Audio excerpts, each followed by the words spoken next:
মা, মা কেন, কেন নির্লজ্জ বেহায়া? অঙ্ক ইংরেজি বোঝে না আর বলে মিথ্যে কথা। একটা রুটি চাইলে দুটো রুটি নিয়ে আসে।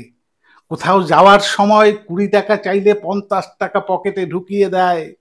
মা, মা ইংরেজিও বোঝে না।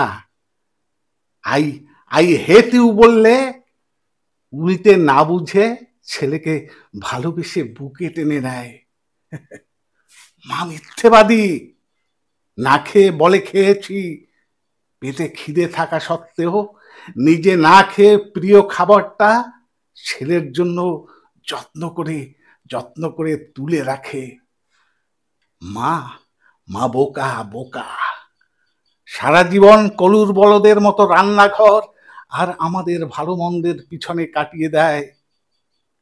মা চোর, চোর। বন্ধুদের সাথে পিকনিক যাব বললে রাতেই বাবার পকেট থেকে টাকা চুরি করে আমাকে দিয়ে দেয়।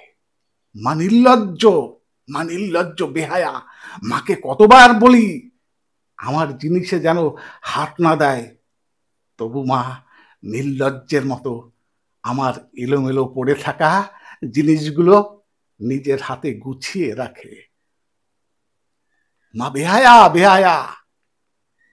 আমি আমি কথা না বললেও জোর করে এসে বেহায়ার মতো গায়ে পড়ে কথা বলে। রাতে রাতে ঘুমের ঘরে আমাকে দরজা দিয়ে উঁকি মেরে দেখে যায়। মায়ের মায়ের কোনো কমন সেন্স নেই। আমার আমার প্লেটে খাবার কম দেখলে কেমন জানি করে। খোকা এত খাবার কম কেন? এই এই বলে প্লেটটা ভর্তি করে দেয়। এত এত খাওয়ার পরেও মায়ের চোখে যেন কত দিনের না খাওয়া ছেলে। মা কেয়ারলেস। নিজের কোমরের ব্যথা পিঠের ব্যথায় ধুকে ধুকে মারা গেলেও কখনো ঔষধের কথা বলে না। অথচ আমাদের একটা কাশিতে তার দিনটা যেন উলট পালট হয়ে যায়। ডাক্তার ডাক্তার হাকিম বৈদ্য সব এক করে বসে। মা, মা আনস্মার্ট। অনেকের মায়ের মতো করে মা দামি শাড়ি পরে না, ভ্যানিটি ব্যাগ ঝুলিয়ে স্মার্টফোন হাতে নিয়ে ঘুরতেও যায় না। সারাদিন খালি রান্নাঘর আর আমাদের ভালো মন্দের চিন্তায় পুরনো হয়েই জীবনটা কাটিয়ে দেয়, পুরনো হয়েই জীবনটা কাটিয়ে দেয়। মা স্বার্থপর।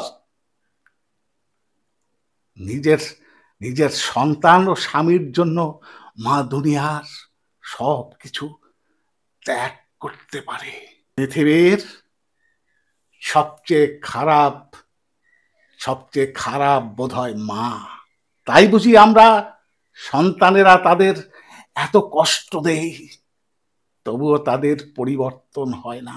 প্রতিদিন প্রতিদিন এসব আচরণগুলো বারবার তারা করে। একটু বড় হয়ে গেলেই আমরা তাদের বৃদ্ধাশ্রমে বা জীবন থেকে দূরে রাখি। তবুও তবুও তারা বোকার মতো বোকার মতো ঈশ্বরের কাছে আমাদের জন্য প্রার্থনা করে।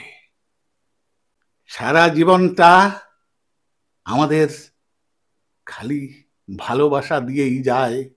বিনিময়ে দিনে একবার হলেও সন্তানের মুখে আদর করে মা ডাক শুনতে চায়। তারা তারা কত নির্বোধ, তাই না? আসুন আসুন, যাদের মা বেঁচে আছেন তাদেরকে সম্মান করুন। মায়ের নিঃস্বার্থ ভালোবাসাকে মূল্যায়ন করুন, মূল্যায়ন করুন। যাদের মা মারা গেছেন তাদের জন্য ঈশ্বরের কাছে নিয়মিত একবার প্রার্থনা করুন, প্রার্থনা করুন। আজ এই পর্যন্ত, আবার দেখা হবে অন্য কোনো এপিসোডে। ততক্ষণ ভালো থাকবেন, সুস্থ থাকবেন। ধন্যবাদ।